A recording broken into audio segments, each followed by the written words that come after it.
और चलिए आगे बढ़ते हैं। बड़ी खबर, तिब्बत में ग्लेशियर टूटने का खौफनाक वीडियो सामने आया है। 26 अगस्त की सुबह अचानक टूटा था ग्लेशियर और लैंगटोंग लिरुंग ग्लेशियर का हिस्सा टूटा है।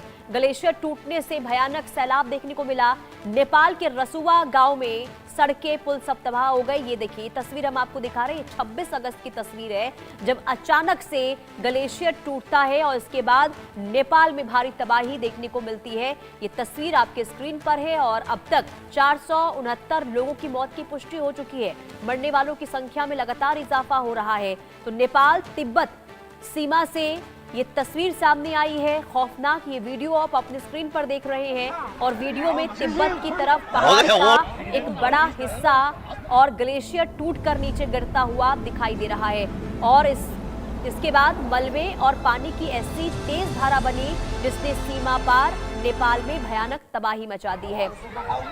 सैटेलाइट तस्वीरों के शुरुआती विश्लेषण के मुताबिक लैंगटोंग लिरुंग ग्लेशियर और उसके नीचे मौजूद पहाड़ी का जो चट्टान है उसका एक बड़ा हिस्सा टूटा है, जिसके बाद बर्फ, चट्टान, मिट्टी और पानी का मलबा नीचे की तरफ तेजी से बढ़ा और नदियों का रास्ता बदल गया और नेपाल के रसुआ इलाके में इस फ्लैश ने कई गांवों को, सड़कों को और पुलों को अपनी चपेट में ले लिया। तो ये दो तस्वीरें आपको दिखा रहे हैं। तिब्बत में ग्लेशियर फटा और इसका असर नेपाल में देखने को मिला है और चीन नेपाल बॉर्डर पर देखिए दरअसल तबाही देखने को मिली थी और नेपाल में सबसे ज्यादा क्षति जो है वो पहुंची है। बहुत ज्यादा नुकसान हुआ है, कई इलाकों का संपर्क टूट गया है, रेस्क्यू ऑपरेशन बेहद मुश्किल हो गया है।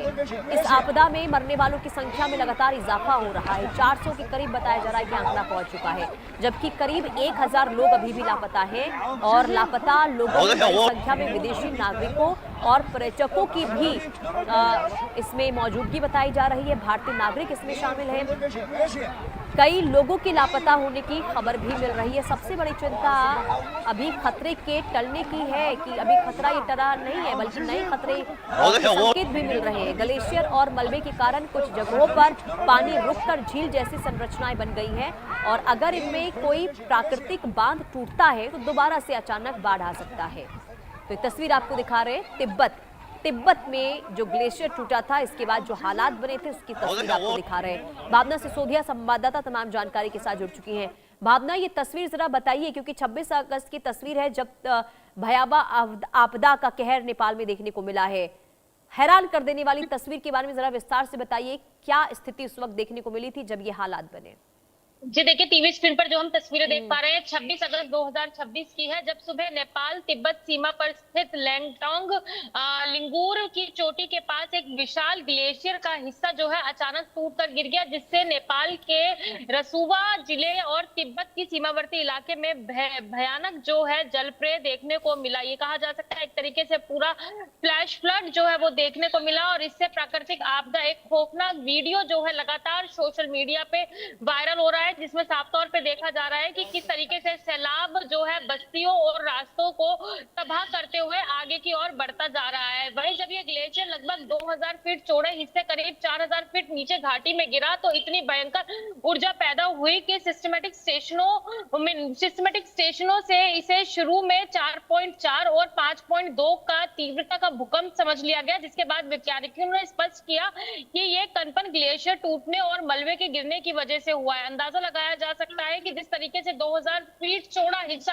4000 फीट नीचे गिरा तो कितना भयावह मंजर जो है वो देखने को मिला। तस्वीरों को देख के साफ तौर पे अंदाजा लगाया जा रहा है कि ग्लेशियर और चट्टानों का ये मलबा किस तरीके से लहदे खोला नदी में गिरा, जिसकी वजह से वहां पर मलबा जो झील थी वो झील जो इलाका जो है वो झील में तब्दील हो गया। दबाव बढ़ने पर प्राकृतिक बांध टूट गए और तमाम तरीके के नुकसान की जो है वो तस्वीरें सामने आ रही है। नदियों का जलस्तर महज 30 मिनट में 9 मीटर तक जो है वो बढ़ गया था, यानी कि पूरी तरीके से अगर देखा जाए तो नेपाल जो है इस समय तबाही का मंजर जो है वो देखने को मिल रहा है। इस समय अगर देखा जाए तो विनाशकारी सैलाब ने नेपाल के रसुआ जिले के सीमावर्ती इलाके और टिमेरू में भारी तबाही मचा रखी है। वहीं कई गांव, मुख्य सड़क, पुल और हाइड्रो पावर प्रोजेक्ट पूरी तरीके से जो है बह गए हैं। देखा जाए तो इस आपदा में सैकड़ों लोगों की मौत हो चुकी है और बड़ी आपदा लापता है। आबादी जो है वो लापता है। ये कहा जा सकता है कि कई परिजन कई लोग जो है अपने परिजनों को रोते हुए ढूंढते हुए नजर आ रहे हैं, और वहीं कईयों के शव जो है वो लगातार बरामद किए जा रहे हैं, और शव इतनी गंभीर स्थिति में मिलते हुए नजर आ रहे हैं कि कहीं ना कहीं उनकी पहचान करना भी जो है वो बेहद ही ज्यादा मुश्किल होता जा रहा है। वहीं ICIMOD और भूवैज्ञानिकों के अनुसार अगर बात की जाए तो ग्लोबल वार्मिंग, जलवायु परिवर्तन के कारण जो है हिमालय क्षेत्र में ग्लेशियर की तेजी से अस्थिर हो रहे हैं। इसकी वजह से ऐसी घटनाएं जो है वो सामने आ रही है। लेकिन ये कहा जा सकता है कि फिलहाल जिस तरीके से तिब्बत में तबाही का मंजर देखने को मिला है, इसको लेकर बचाव और राहत कार्य लगातार जारी है। भारत की तरफ से भी जो है लगातार राहत भेजी जा रही है, और कई लोगों की जो है इस हादसे में जो है वो तलाश जारी है। क्योंकि जिस तरीके से तबाही की तस्वीरें देखी जा रही है, जिस तरीके से एक बड़ा जल सैलाब बस्ती, सड़कों, पुलों और प्रोजेक्ट्स को तोड़ते हुए आगे बढ़ता हुआ नजर आ रहा है, तो कहीं ना कहीं अंदाजा लगाया जा सकता है कि सैकड़ों की संख्या में लोग जो हैं इस हादसे का शिकार हुए हैं, और कई लोग जो है रोते हुए अपने परिजनों की तलाश कर रहे हैं। बिल्कुल, लेकिन भावना जरा ये भी बताइए, क्या नेपाल तिब्बत के पास ऐसी और भी ग्लेशियल झीलें हैं जिससे भविष्य में खतरा बना हुआ है? क्या विशेषज्ञ इसे लेकर बता रहे हैं? जी देखिए, विशेषज्ञों का साफ तौर पे कहना है, अगर ICIMOD और भूवैज्ञानिकों के अनुसार अगर बात की जाए तो ग्लोबल वार्मिंग जो है, जलवायु परिवर्तन के कारण जो है बड़े हिस्से को, ग्लेशियर को जो है वो बहुत ही ज्यादा अस्थिर हो रहा है। इसको लेकर जो है चिंता जो है अब वो जरूर जताई जा रही है, और वही आगे की स्थिति पर जो है लगातार नजर बनाए हुए हैं। वहीं देखा जाए तो सीमावर्ती इलाके जैसे बिहार में भी अलर्ट जारी कर दिया गया है, क्योंकि जिस तरीके से ये स्थिति माफी चाहूंगी, नेपाल में जिस तरीके से ये स्थिति देखने को मिली है, इसकी वजह से अगर बात की जाए यूपी, बिहार जैसे इलाकों में, तो कई नदियां जो है वो प्रभावित होने की आशंका जताई जा रही है, जिसको लेकर बिहार, यूपी जैसे इलाकों में भी जो है अलर्ट जारी किया है। पूरी तरीके से स्थिति पर जो है नजर बनाए हुए हैं। अब देखना यही होगा कि आखिरकार इस हादसे की भेंट कितने लोगों की जान चढ़ती है। बिल्कुल, और देखिए, और इस जो ये आपदा आई है, इससे देखिए भारत को भी कहीं ना कहीं सचेत और सतर्क रहने की जरूरत है, क्योंकि असर भारत पर भी इसका हो सकता है। लेकिन जरा ये समझाइए भावना, क्योंकि अभी वो लोग, वो परिवार चिंतित है जिनके अपनों के बारे में कोई जानकारी नहीं मिल पा रही है, खास करके जो भारतीय नागरिक हैं जो नेपाल पहुंचे थे, लेकिन इसके बाद ये स्थिति वहां पर देखने को मिलती है। उन तक मदद पहुंचाने को लेकर किस तरीके से सरकार की ओर से कदम बढ़ाए जा रहे हैं, और क्या अपडेट इस पूरे मामले में अभी है?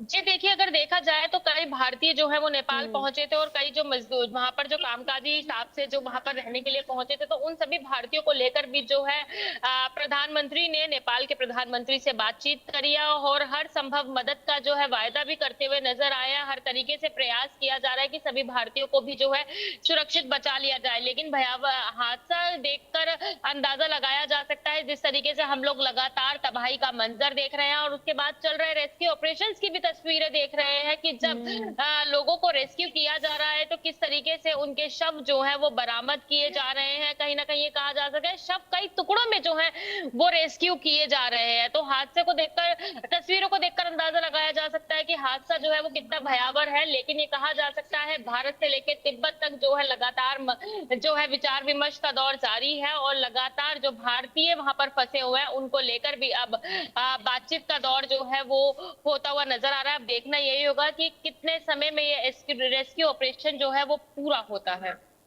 बिल्कुल, सबसे ज्यादा तो यही चिंता की स्थिति है कि आखिर कितना और लंबा वक्त लगेगा इस रेस्क्यू ऑपरेशन को खत्म करने में। लेकिन अब तक ऑफिशियल आंकड़ा ये जारी किया गया है भावना की कितनी क्षति आर्थिक तौर पर पहुंची है नेपाल को इससे? जी देखिए, मैं आपको बता दूं कि अभी तक अगर मौतों के आंकड़ों की बात की जाए तो 350 के पार जो है वो मौतों का आंकड़ा देखने को मिल रहा है। लेकिन अगर क्षेत्र कितने प्रभावित हुए हैं, वहां पर इमारतें कितनी प्रभावित हुई हैं, अगर इसके आंकड़े की बात की जाए तो फिलहाल इसका आकलन जो है वो सामने निकल कर नहीं आया है, क्योंकि तबाही की तस्वीरें रेस्क्यू ऑपरेशन जब पूरा होगा और क्या इसके बाद आकलन किया जाता है, इस पर नजर बना के रखिएगा भावना। फिलहाल के लिए बहुत शुक्रिया। और आगे बढ़ते हैं बड़ी